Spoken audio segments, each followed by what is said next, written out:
it is your buddy, Peace and Harmony with you here today. Much love going out to the Empowered Harmonizers.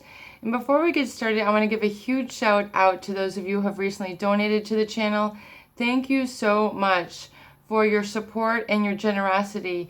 It is an honor and a privilege to be able to develop and discuss the very specific and precise content that we have here on the Peace and Harmony channel, and that we really delve into and dissect. So thank you so much for your well wishes and your donations and your inquiries. I truly appreciate it, and I really want to keep going and really focus in and zoom in on a very interesting and important topic, of course, and that is, how do you really cope? How do you really adapt? How do you really deal with, for once and for all, dealing with the drag that comes with a covert narcissist individual, someone who is truly unaccountable, who is very submissive, passive aggressive.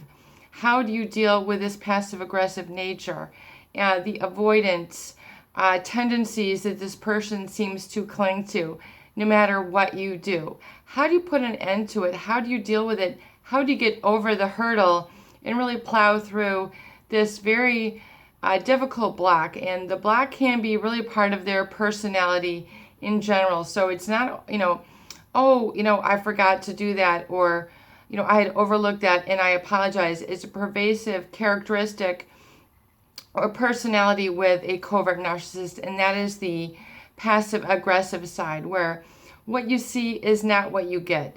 They don't seem to be fully present. They're not fully able to deal or cope with things. It's like they're under accomplishing. They're underachievers. They're not living up to their potential, because if they do that, then they can automatically shift responsibility and accountability onto the other party, whether it's in a workplace, whether it's in a family, and they just sort of skate by. And they're, happy as a clam, happy as an oyster.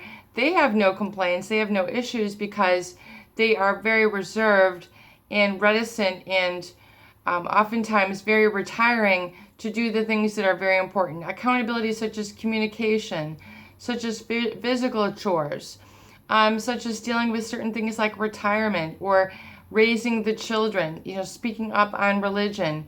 They're very apt to be very tight-lipped with regards to their opinion. And it's not, as we've stated here with the covert narcissist, it's not so much what they do, it's so much what they don't do. It's the sort of very avoiding of conflict. They tend to be, a lot of people say, oh, well, I'm just shy. I'm just a quiet guy. I'm just a quiet girl. And they tend to excuse away their behaviors. They let it go. And then they fall in and they backslide into this very sort of surrendering, well, that's just how it is. We'll just have to deal with it, until it can get so bad that it really starts to impact you in a negative way. In other words, things just don't get done. Trips don't get taken. Retirements don't get planned. Children don't get raised. Things don't get tended to around the house. Or if they do, there's always seems to be a, crisis or catastrophe that occurs. Someone's cut, someone's bleeding. I can't do this. I don't have the tools. It takes them forever and a day, to the point where people then just dive in and say, well, I will do it. But the problem is that people then tend to be suffering silently through this and feeling like, they are the crazy ones for bringing something up, for wanting something more. They, are interpreted as others as being too needy, or you're asking too much, when in essence and in reality, it is not asking too much. So really, to cope with it and identify with it, you need to do things like hold accountability.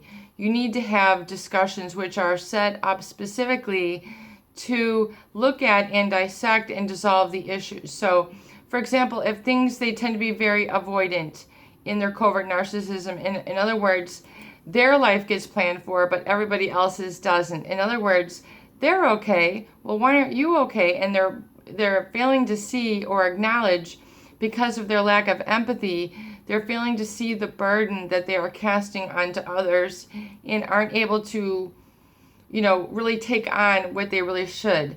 And so the accountability factor, the responsibility factor, i.e. the ability to respond, is so very important. So having a discussion, just saying, we need to talk and we need to dissect this. And, furthermore, when you address this, don't do it in a reactive tone, because it is oftentimes that reactive and resentful nature that tends to plague the relationships with those others who have been involved. In other words, they let it go so far that they're into the area of resentment. They're into the area of anger. They are then suffering the consequences. The children aren't getting raised. They've got ADHD. This parent is very, lack of a presence in their life, lack of guidance, i.e., you are the one who is to be the bearer of the wisdom here. You're the one who has to, chip in and help with the guidance. You have to help with the discussion. You have to help with the planning. By virtue of you being here, this is required. So when I talk about accountability, I really feel that it should have a time date stamp. In other words, this needs to get done by X and X date at such and such time or else. And you need to be very clear, bold, and have the courage to make those proclamations and really expose the covert narcissist. Because after all, no one is more important than you. You need to step up your feeling of importance and your demand or your request, your desire for clarity in the situation. Living in a fog is no longer good enough. Living in a lack of accountability where things aren't discussed. Fears are controlling the lifestyle, and very avoidant. And oftentimes those fears, false evidence appearing real, looms larger than it really is. So a very important tool is to confront your fears. And once you do, you'll find that they're not that big, bad, and audacious, after all, that they're actually very bite-sized and doable. And when you really get into the palpability of addressing it. So facing your fears, i.e., whether it's going out socially.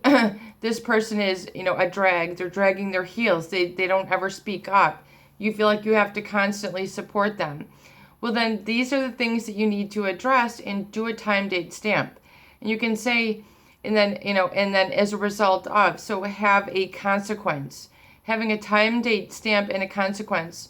This is an expose them, meaning you're addressing in a very cool, calm, indifferent tone the issues that have presented. In other words, we haven't sold this house. We've needed to do this for the past 10 or 15 years. And all the burden has been on me. All the responsibility and the accountability has been on me to handle this, and this. And this is no longer right. I feel, it's our right as a couple to be able to share in this more equally. So I'm going to, request that we now have you in charge of this, and this, and getting this house sold. And we want to have a realtor by, February 15th, 2017. And we want to have this on the market by March 1st at 9 a.m. We want to be good to go. Having a time date stamp for what you need, for what you require, for what you want, needs to be set up and written down. And it's very clear so that they can read it for themselves. It takes on a whole life of its own once it's written down. If it's spoken, did I hear 4 o'clock? Did I hear 5 o'clock? Did I hear that you're going to do this? Did I hear that you're going to, I'm going to do this? You need to have these things written down. And not like, an ultimatum or else. But there does need to be a time date stamp and an ultimatum or consequences. If we don't do this, with an estate planner, then I'm going to go get my own financial guy or my own financial gal. If we don't have this, this area of the house cleaned up and remodeled by this and this and this, then we're going to put in for a move, or I'm going to put in for a mover, or I'm going to put in for a contractor. If you don't do this. So you're showing that you're following up on your responsibility and accountability, and that it is serious and real to you, and that you have a commitment. Number one, when dealing with a covert narcissist who is passive aggressive, you need to speak with, the seriousness and show the commitment that will get them through the procrastinating. Because it's kind of like, well, if I don't do it, eventually someone else will do it. And then they get off the hook, and that's not right, because it places way too much burden on the other party. And so, but, and it's the issue that, underneath, they, are assuming too much, and they're just expecting all others to fall into place, when this is not right. There's no verbalization or oftentimes gratitude or thanks, or the other individual is missing out on the joys of certain socialization where why don't you develop an interest? Why do I have to develop an interest for you? Saying so exposing them and saying, I'm no longer going to be responsible for developing your interest for you. This is something you're going to need to do on your own. And if you're just going to sit there, well, that is up to you. But if, you might want to look at pulling this together, at least by, the first of the month, next month. Otherwise, I'm going to develop and exist in these other community organizations. I'm going to go and find myself a place because this is where I belong. And it would be lovely to have you accompany me. But if you cannot, then unfortunately this is going to happen. And, life is too short to be living in a mediocre state. If this person has an exaggerated sense of autonomy, in other words, it's all about them, they have a pathological sense of self-importance and a lack of empathy, then you need to expose them. You need to give them the ultimatum. You need to vocalize what it is you see, hear, feel, and want. And then give some sort of boundary or standard. Don't be afraid to raise your standards and speak directly to them in a different tone. Are you just telling me are you just telling me what I want to hear, or is this really going to get done? Are you just, saying this as a way to get off the hook, or do you really have everything you need to get this done? And then, you can furthermore say, you're an intelligent person, you should be able to do this. For you to continually just grovel around, it seems like you're just always in avoiding or trying to avoid conflict. And there's no really conflict, but you're creating conflict when you avoid. So do you see the disparity? It creates conflict and pressure on others, which oftentimes becomes too much to bear. And one is, left, carrying the yoke themselves, and they're not able to share the burden. So it does become very cumbersome. And this can be also a very controlling way for them to be very silent and tight-lipped. They control others through their silence. They control others through having everybody else set the goals. They don't ever, they're not ever a fair play. And it is kind of a very covert way of playing dirty. And then, furthermore, it gives them the ability then, the upper hand constantly, where they're at the, they're at the position where they can control or blame or criticize others, and they never, need to take a taste of their own medicine. So it is okay to bring all these item ups. If you have 4, 5, 10 things, write them all down, and it doesn't have to be like I'm ganging up on you, but saying, this has been needed to be addressed for a while.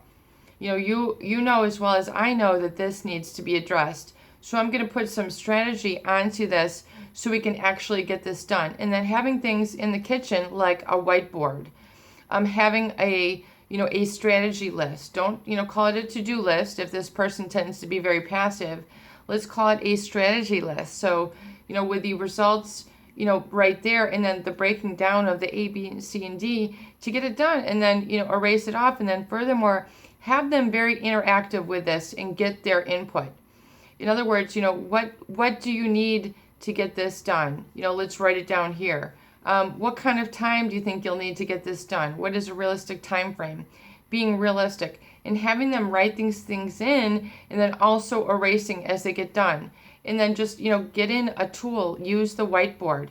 They have all sorts of different sizes of whiteboards that you can get, they can get pretty large if you really want to get super organized, but have it out clear in big writing, and then, have a little emoji, have a picture around it.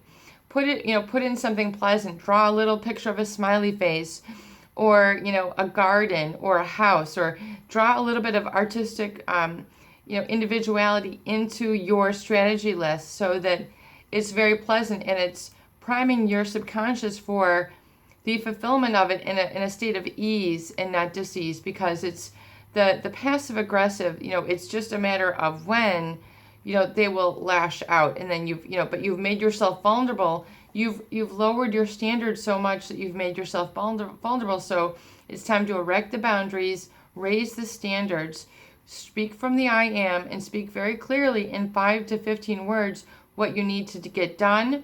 And then, have a specific discussion time where this can be focused on. Have it written down so you can see it concretely. and have it then written down in a common space where they can then, have a check mark, check things off, or erase it so they can get a sense of accountability. And then furthermore, it becomes an opportunity for learning. And, you got this done, and then you're pulling them out of that passive aggressive. If there tends to be this resentment and this anger, I can't do it, well, then that should tell you that's exactly how far this person has gone. And you might need to leave them in the distance. Like Tonto is riding off into the sunset and you're going on with life. You don't want to stay stuck, mediocre, with your heels dragging, things not getting done, things not getting planned, because you feel, that desire, you feel that intuition coming within you. It needs to be addressed. Be the one to spearhead this. Be a leader, even if it contradicts or you feel like it's too much. Oftentimes you do need to take those matters in your hands, and you will get support when it is requested and required. You can do this. You got this. Just be bold, confident, get the tools, get them out, line them up, have a sense of satisfaction in putting this together. It's just a few little things. Go to your local supply store, office supply store, your Target, your Walmart. You can have these delivered from Amazon, but get these tools out and, surround yourself with this, because it has an imprint on the subconscious mind, and you might as well have that subconscious powerful mind of you working on your behalf. It's very powerful when you put these things up. And for example, if you had a goal that you needed or wanted to sell your home, and you have a specific amount that you wanted to get for it, write that in your strategy list. I want to get this and this for the home, or I want to have this and this color scheme in my bedroom now, or we need to redo the bathroom, and this is the type of tile, this is the type of plumbing, this is the type of shower head, and I want it to be clean, and getting the specific new cleaning tools out there with your yellow scrubby gloves. Get into it, make it pleasurable. It's not so bad. It's only so bad because you haven't done it. It's the procrastination, it's the fear that has been keeping you back. And that's why I talk about how important it is in the recovery journal to identify those areas of my life that I've been procrastinating on. And then boom, boom, boom, write these down and look at, oftentimes they're what keeps a chronic low-grade fear going on in your body repeatedly, because that it has to get done. And then it builds up more emotional energy, and it becomes like it really takes up a space in your life, in your brain, in your house, your apartment, your condo, where you should have room for relaxation, peace, harmony, and pleasure there. More positive things should be able to fill up that space than the we have not done yet space. And so you can do this. Go ahead and just take the action. Plug in these few little tools. Make sure that you identify your boundaries, your standards, and communicate it in a very optimistic, pleasurable, positive-oriented way. And time, date, stamp it. So you have a time, date stamp where you need it by, and then the consequences. And if this does not happen, then this. Do you see how you work through the cycle 100%? Don't that stuff will hide. Those things will hide, especially if you've used to pressing it down for a long period of time. You don't want that to continue to hold you back. So dissolve and dissect those items, get it written out, get it up at eye level so you can see it. Don't keep it wrapped away in a notebook, because that stuff gets stuck in desks. Get it out, hold people accountability, and just say, I would enjoy you being responsible and accountable in these areas. Is that okay? And then get their permission, get their buy-in, and say, furthermore, when we get this done, I would just like to, check this off or erase that. Is that okay? Can we do this? And get their acknowledgement, get their validation that they can do it. You'd find that oftentimes they're more productive than they let on. They have the ability to be much more productive than they let on. And that is the joy, when you find that they're able to kick it up a gear and things are really cooking. You can do this. You got this. Go step by step. Bring in something new. Bring in a new strategy. Bring in a new perspective and a new attitude. And like they say, the new broom sweeps clean. And you'll find that these things get done and you're able to breathe a lot easier. Keep those goals in focus and get it going. And do it today. Don't put it off. Just go and get it and just, you know what to do. You know how simply, in 5 to 15 words, how to put that out with what is accountable and get that accountability going now. You got this. Much buddy. It is your, much love to the Empowered Harmonizers. It is your buddy, Peace and Harmony, with you here today. And I hope that these videos do help. Please share and please subscribe for more great tools, videos, discussion, and support. Mwah.